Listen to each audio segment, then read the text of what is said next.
I once thought the greatest pain in life was losing the person you love. I was wrong. The deepest pain is discovering they were never afraid of losing you. It began on a Friday night, one of those still, predictable evenings, where the walls breathe routine, and silence hums louder than comfort. The smell of dinner still clung to the air. Rosemary, garlic, faint warmth fading slowly. That kind of domestic peace that conceals rot beneath the surface. My wife, Claire, had said she'd be late. Work drinks, she texted, the excuse that had quietly become her shield. For months now. At first I chose to believe her. But belief, without proof, is just a way to blind yourself. So, I stopped believing. And I started watching. The cameras I'd installed weren't cheap. Silent. Unseen. One inside the living room clock. Another tucked near the hallway light. She never noticed. Too absorbed in her phone. Too lost in whatever world she thought I couldn't reach. That night, I sat in my truck. Across the street. Rain whispered against the windshield. A quiet rhythm to accompany the slow death of a marriage. On my phone, the live feed flickered. For a while, nothing. Just an empty room. The ticking clock. And then headlights. A car pulled into the driveway. Not hers. He stepped out, early 30s. Fit, confident, hair slicked back like vanity itself. Didn't even look around. The kind of arrogance born from believing you're unseen. The front door opened. She welcomed him in. No hesitation. No fear. Just a smile. The one I hadn't seen in months. Something inside me went still. Not anger. Not grief. Just a cold, clean awareness. A boundary had been crossed. Long before tonight. I watched as they sat on the couch. The way she leaned closer. His hand brushing her knee. Like a move they'd practiced before. Each frame. A confession. Each gesture. A truth. But I wasn't looking for proof anymore. I wanted clarity. 10 minutes later, the front door opened again. She froze. He turned. And there I was. I didn't slam the door. Didn't yell. I entered like any man. Coming home from work. Steps measured. Face calm. The air thickened. Sharp. Waiting. Ethan, she stammered. Voice trembling. He stood, defensive, unsure. Sit, I said quietly. He hesitated. Then obeyed. Claire's eyes darted between us. Panic flooding her tone. Please, let's just talk. I've been talking, I said softly. You stopped listening. The words dropped heavy, rippling through the silence. I walked to the counter, opened the drawer, and pulled out a folded envelope. Inside, photos. Still frames, timestamps. Evidence arranged like precision. I slid them across the table. Her face drained of color. This isn't what it looks like. She whispered. It's exactly what it looks like. I replied. The man clenched his jaw. You don't have to humiliate her. I turned toward him. You came into another man's home. You did that yourself. Silence.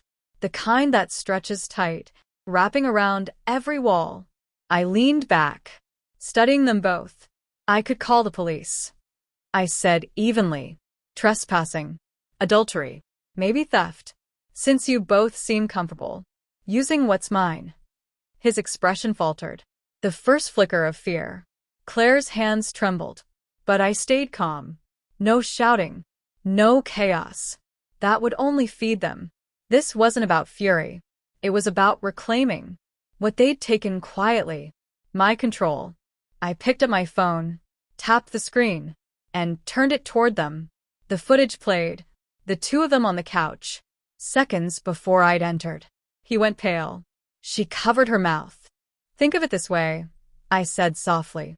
You didn't just betray me. You filmed it for me. Her eyes filled with tears. Ethan, please. But I'd already made up my mind. Tonight wasn't about forgiveness. It was about ending the lie. Because the real trap wasn't physical. It was psychological. While she thought she'd been playing me, I'd already reset the board. Her tears came fast. Once they would have broken me. Now they just looked rehearsed. Another act. From someone who'd lived her own fiction too long. I made a mistake, she sobbed. It meant nothing. The thing about mistakes, I said, voice steady, is they rarely happen. 3 nights a week. Her lips parted, but no sound came. The man shifted, eyes flicking to the door, calculating. I saw it in him, the split-second struggle between guilt and self-preservation. You can leave, I told him quietly. But before you go, you might want to check your phone. His brows furrowed. He reached into his pocket, pulled it out, and stared. The blood drained from his face. What the hell is this? He muttered. I'd sent him the same message I'd sent to Claire. A clean, organized archive of screenshots, timestamps, and even the texts from the work phone. She thought I didn't know existed. The message was simple. Don't come near my home again. Don't contact her. Everything is documented. He looked up, jaw locked tight. You're twisted. I know, I said evenly. I'm just thorough. He said nothing more. His footsteps echoed down the hallway, each one like the fading punctuation of a confession. The front door closed behind him, soft but final. For a while, it was just Claire and me. The house seemed heavier now, the silence dense, waiting to collapse. I don't know why you did it, I said at last. But I finally know who you've become. She stepped closer, eyes rimmed red, her voice breaking into fragile pieces. Ethan, please. I didn't mean for this to happen. It just did. I was lonely. You were distant. We drifted. Excuses spilled from her lips, like water leaking through broken glass. I let her talk. I wasn't listening to her words, just to the sound of someone trying to rewrite the story in real time.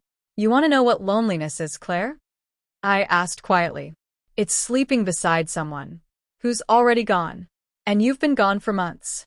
Her expression shattered. She sank to the floor, apologies trembling through her breath. I wanted to feel something. Anger, sorrow, even pity. But there was only emptiness. I turned and walked to the study, opened a drawer, pulled out the folder I'd been preparing for weeks. Divorce papers. Signed. Notarized.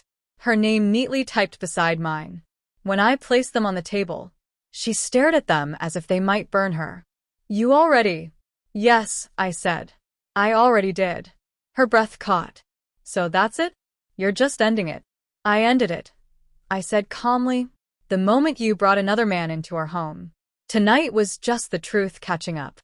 Outside, the rain had stopped. The world had gone eerily still. Just the hum of the refrigerator, and her muffled sobs breaking the quiet. I slipped my wedding ring off, set it beside the papers. I'm not angry anymore, I said. I'm just free. She looked up, eyes desperate, wet. Ethan, please, we can fix this. You can't fix something you don't respect. I turned toward the door, then paused once more.